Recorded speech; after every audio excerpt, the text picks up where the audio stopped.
Hey everybody, Dr. Kumar here. You know I'm a neurosurgeon, right?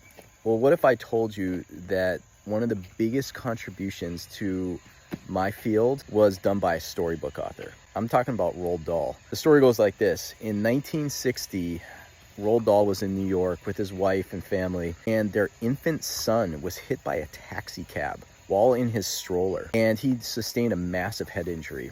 And one thing that can happen with traumatic brain injuries is you can develop something called hydrocephalus, where you build up pressure in your brain from fluid being backed up. And the only way to fix it is to essentially relieve the pressure.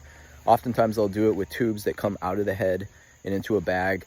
But, to live your life and go home, you have to have something that stays under the skin and drains the fluid out of your brain into some other part of your body. At the time, the technology they had was very crude. And we're talking 1960.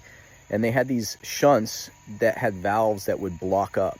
And so these kids would repeatedly have to go back to the hospital for new shunts. And it was a complete nightmare. And a lot of kids actually just didn't make it. Well, this happened to Roald Dahl's son after he got hit by the car. And so his son was going through the same thing, where he'd have to go back to the hospital constantly to get revised shunts. Finally, Roald Dahl, who was a very creative person, obviously, he wrote, Charlie and the Chocolate Factory and Matilda and the Big Friendly Giant and a lot of other books. He said, man, why can't we build something better? So he put together a pediatric neurosurgeon in England, which is where he was from, and a engineer who was a toy maker, actually. And they, over a period of about 3 to 4 years, they built a new valve that didn't block up. It was called the Roald Dahl till valve. And this valve went on to be the most effective, safe, and best valve that had ever come into the field of neurosurgery. It saved thousands and thousands of lives of kids.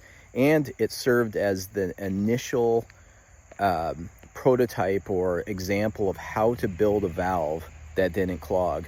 And since then, all the neurosurgical valves have been basically based on this design that Roald Dahl had come up with.